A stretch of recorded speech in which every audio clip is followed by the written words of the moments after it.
Really over reclining chairs. Okay, the time is 6:30. I'll call this work session of the mayor and council to order. Mayor, I'd like to move that we go into exec session to discuss personnel matters. There is a motion to go into exec Second. session. And a second. Is there a second? Second. Second by Councilman Howard. Motion made by Councilman Witz. All those in favor? Councilwoman Bender? Yes.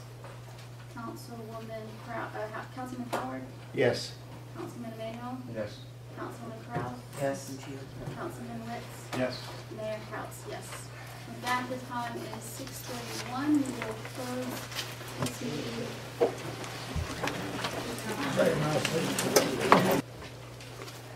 The time is 6:59. I'll call this work session back to order.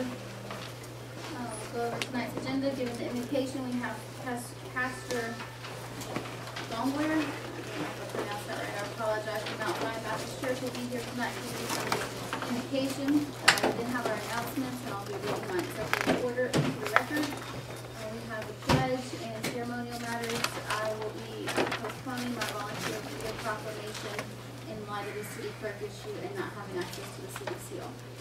The minutes, you all received a copy of the minutes from the December 9th meeting. Does anyone have any question or objection of the minutes? For invited guests, we'll have representatives here from Stand Your Ground to give us a brief presentation. Under committee department reports, and everything else that's happened, I will not be giving my report tonight on Market Street, and I don't believe we'll have a city manager report tonight. We have no consent agenda. Under old business, there is no public hearing.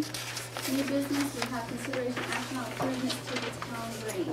I emailed council, I believe last week, several renderings that we had gotten when we initially did the charrette on the town green. You all should have received those. Councilman Howard, anything you want to add to those? Well, yeah, I don't really have any notes or anything from the charrette. There wasn't a whole lot of information that I could gather. And looking at it, it looks like the folks from Piper, as they were designing and doing the police department, I think they kind of just did us a favor and did some drawings and did some stuff, because I don't think we've really done a whole lot. It was much more involved in that. We had several meetings with them. We went back and forth on cost estimates and different bandstands. We do have cost estimates from them, the original ones, and then updated ones that I believe the chief prepared when he was interim city manager.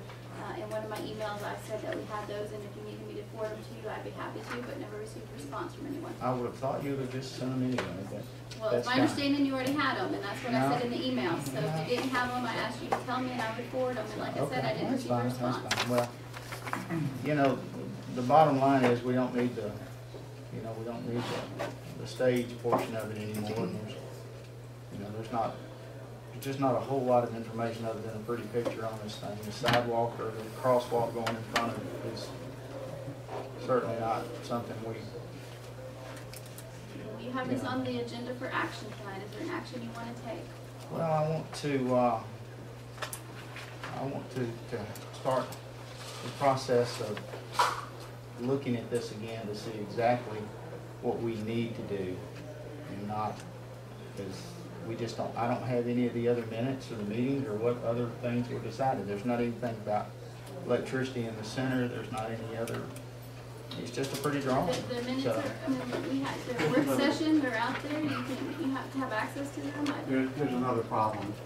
Since these plans have been devised, we now have a Veterans Memorial which is being built, and that if you look at that corner, it's going to interfere with the sight line of the Veterans Memorial. So I think there's more things involved than just. I think it needs to be relooked at. There was no funds expended for these plans. They were done first by Piper. So I just think that we get with staff and let's get something that goes more now with the improvements that are going to be made on the green and on the memorial, and get something that ties it all together the right way. If we're going to spend the money, we might as well do it the right way. And that's fine. That's why I put it on tonight's work session agenda. However, again, Councilman Howard, you put it on tonight's meeting agenda for action. So again, my question is, do you have any action you want to take tonight, or are you withdrawing this? Oh, we can just postpone it. Okay. How about that? Sounds good. Councilwoman Bender, resolution for Greater Eastside Chamber of Commerce. Given the nature of tonight's meeting, we are going to postpone that to the next meeting. We then have mayor's nomination and council's confirmation of former councilman Mike Savard to the Snellville Arts Commission. He was on the last meeting agenda. I sent y'all an email sometime in mid-December. I believe council said they didn't have enough time to review the application, so I sent an email saying I would put this back on tonight's agenda. Any questions? I did send you an email last night, as I believe that Councilwoman Bennett did, stating that because there's still some outstanding information waiting from the city council, excuse me, city attorney, about those positions and the dates and things, that's a little bit still in flux, that I'd like to get those things nailed down before we go forward with any nominations. None of these are, as I said, mission critical. I just think we're rushing into it. I think we can take our time. There's lots of applications coming in online. I'd like to get more time to investigate all the applications and do this the right way. I believe the email I received from Councilman Bender specifically was for the URAs. I understand your position, but I am going forward with former Councilman Savard tonight for the Arts Commission. And if I may, Mr. Powell, do you know when, I know you've been a little tied up, do you know when we might have any further information on the URA, the current board members, and the legal issues that were brought forward? I met with the, I reviewed the memorandum, and I think it's accurate. It displays the correct current nominations and office holders. I really met with the URA a month ago or thereabout, and went over that with them so that they could get back with council over what they wanted to do in reaction to my opinion. And so it just seemed like they're initiating that contact with the appropriate way to figure out who they wanted on, how they wanted to handle it. So we met with them, gave them that instruction, and I hadn't really looked at it since then. I'll be glad to give that report to council. I didn't bring it with me tonight, but do it for the next work session. Just tell you exactly where those appointments stand. That I thought the city manager really did a good job. And there were a few other things that gave weight to his opinion from the minutes, but other than that, it was y'all had a correctly documented. Okay, so we're good with, I mean, I need to go back and review all of that. I think there were two open, there were two positions that had not been reappointed. There was one that had never, still vacant, that was vacant, and there was one, I think, held by a current person that was in that slot to hold until somebody was duly appointed. Okay. So if you would please forward whatever information that you have, and maybe if things settle down enough, we can get some of this resolved. And so then D, that is my nomination of Rose Staples. Again, she was on the last agenda. Emailed council and they said they needed more time. I put her on tonight's agenda. I understand Ms. Bender's email. However, I believe Councilman Witz plans on going forward with Todd Warner's nomination tonight. That was a response you sent to me in an email. No, you asked me why I had it on there. I also said that I was not, I'm pulling Mr. Warner. Then I will withdraw my nomination tonight of Ms. Staples in the minute. We then have election of the mayor pro tem for 2014, Councilman Howard. I'll be bringing forth a nomination of current Mayor Pro Tem Tom Witz to serve in that capacity. We then have approval of the contract for Briscoe Park, Phase 2B, and then Briscoe Park Master Plan Update. Councilman Kraus. I refer that to Butch. That's an issue that is going to take, it's going to take a little bit of time, so we're going to wait 2 weeks on that. Butch, can I ask one question on that, though? So that I'll be thinking about it. The contract, the way it reads, is there's an update to the master plan that we talked about for $13,000. My question is, I know in the rest of the contract is for design services that we need to approve that contract to be able to get phase 2B underway. Correct. Is that correct? Now, how long is phase 2B expected to take? Till completion? A year and a Probably, half, 2 years? over a year. Okay. And then after that, was there even a projection date to begin on phase 3? No, that depends on your prioritization of the new SPOS funds. Okay, I mean, our 2005 and 2009 funds will be exhausted okay, once 2B is completed, most likely. That's the budgeted estimate. okay, And I felt like we included the master plan update because it's almost a prerequisite. It could go on during the design of 2B and the construction of 2B, and then you'll be ready with the new master plan update to decide what do we do with the 2014 SPOS money, and hopefully we'll have another in the future. okay. Because I guess my thought process was if it's gonna be at least a year, year and a half before we would even begin to consider beginning phase 3, would we be better off holding on that master plan update until maybe a year out, or phase 2B was about finishing Well, up? my thought was just, if we are going to have the discussion, prioritize the 2014 SPOS money that starts April 1st, that the master plan update, working through that, it wouldn't be that, it wouldn't lose its currency over that period of time. Okay, But that's up to the mayor and council. okay, thank you. How recent are those quotes? We're not gonna get into something where, is that old information in terms of the cost of the last? Excuse me? Is that old information or is that recent in terms of the price? This is current. This is current, up to date 13,000. current, 153 for everything. And it's current That estimate. includes the geotech, the design, the construction overview, turnkey job on 2, obviously not the construction, and then the master plan. Thank you.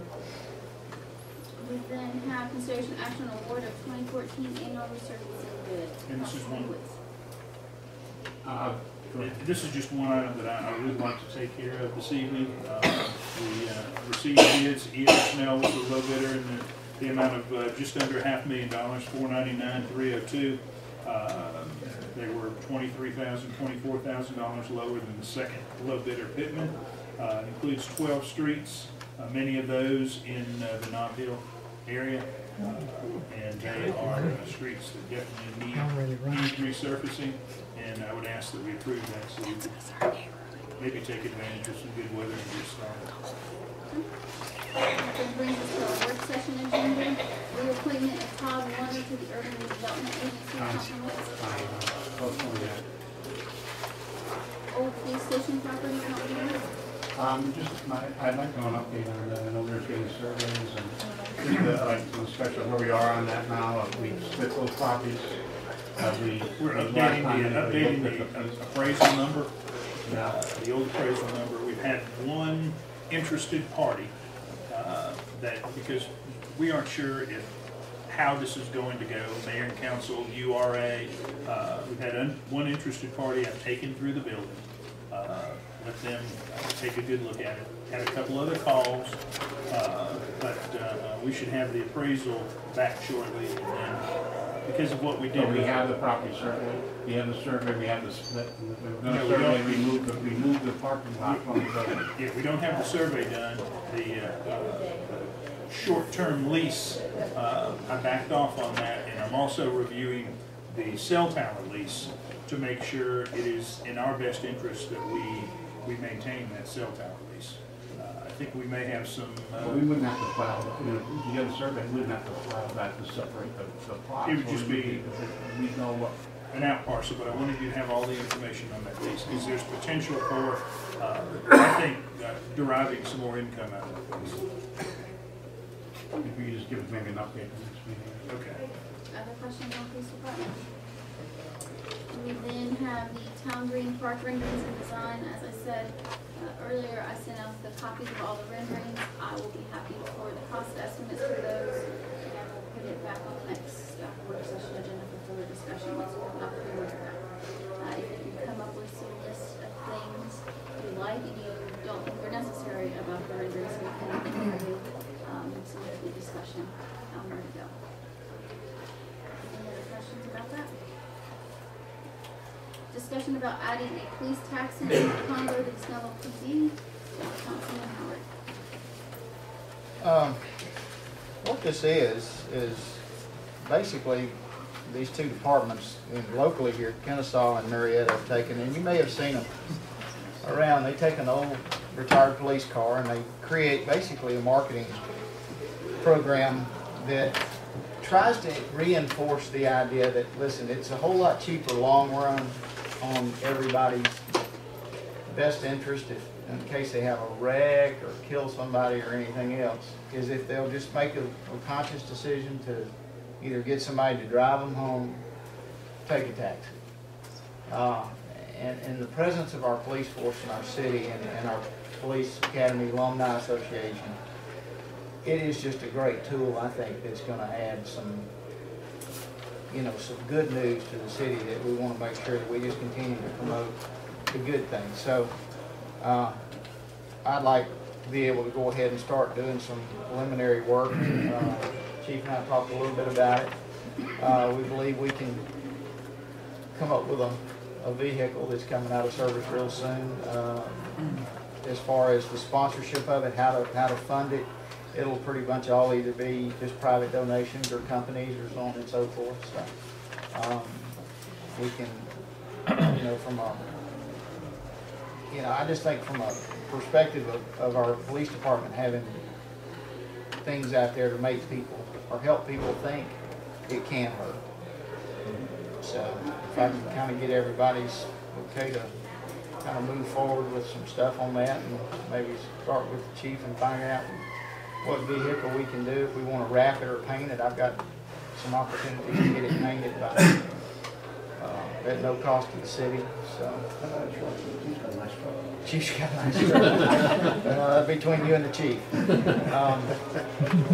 So, yeah, me too. Outside of that, I mean, that's really the bottom, the part of it. So I just thought it was a great idea, and it wouldn't hurt us to do it. We're doing more things. Our police night out, like I say, our alumni association, that gives a place to, get people to think about it and come join it. So.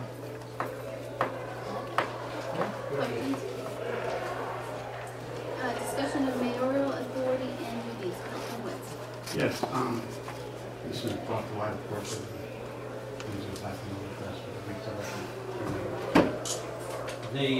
I guess everybody knows that we're in a bit of a crisis when it comes to operations, and I believe that some of these issues have to be dealt with on an emergency basis.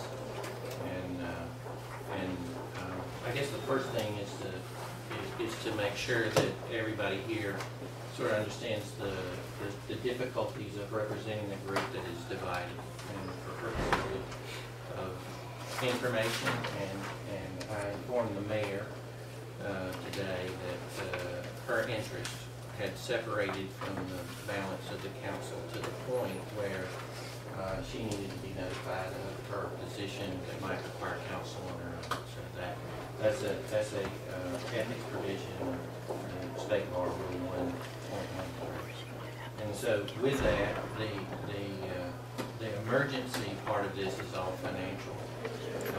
There was communications that the mayor was asserting a veto right on the issuance of checks, because those checks had her signature imposed on them, and this put the city on an even keel financially by removing that requirement and placing the city clerk and the city manager as the signature on the checking counters, changing those cards. It does empower the city attorney to move forward with a financial accounting provision that would include accounting controls. There's a section that's referenced in the resolution that deals with those things that the city is, we've talked about it often, but we've never really adopted those. They've not had a problem until the current problem, and so now this gives us an ability make the city a little stronger financially and with some stronger financial controls, but it starts that process going along with approving the check counts, the check writing and signature authority. This resolution affirms the appointment of the city manager, which had been put in play about 10 days ago as an issue in controversy, and also affirms the appointment and the council support for Melissa Arnold as serving as the city clerk, which resolves I think the issue that is critically important to the city's operation. We can't have a meeting without a designated person to serve in that capacity. It has to be clearly done, and that is the purpose of this.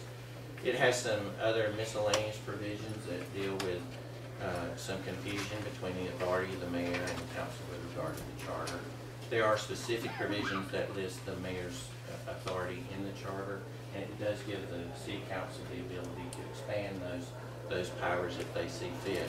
There is no record of expansion of that authority, and these are really done to just close in the responsibilities to the charter authorized provisions. There is some real confusion over the term chief executive officer inside that description, which this emergency resolution defines and narrows the scope of any confusion with regard to that issue. It is the standard communications of a chairman of the board of directors. They have responsibility for the meeting and communicating the instructions of council to the administrative staff, which our charter clearly designates the administrative staff, the personnel, the operations are all vested in a city manager approach. So that the confusion that we've had gets resolved as far as this body's concerned officially. That's what this document does. Mr. Pond, when did you draft this resolution? I've been drafting it probably over the weekend. And on whose authority? I'd say it was all council members at some point have contacted me concerning their concerns about the city manager. If I were to trace my authority with regard to action taken, the city manager ultimately controls, and I kept him fully informed with regard to the drafting of the resolution. Was this discussed during the unauthorized meeting of Councilman Woods, Howard, Emmanuel, Kraus, Butch Sanders, Melissa Arnold, and Chief Whitehead Friday? I am blessed with being able to answer that question.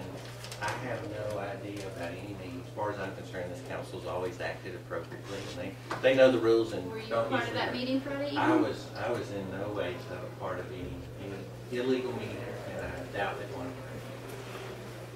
All right. Anything further on this?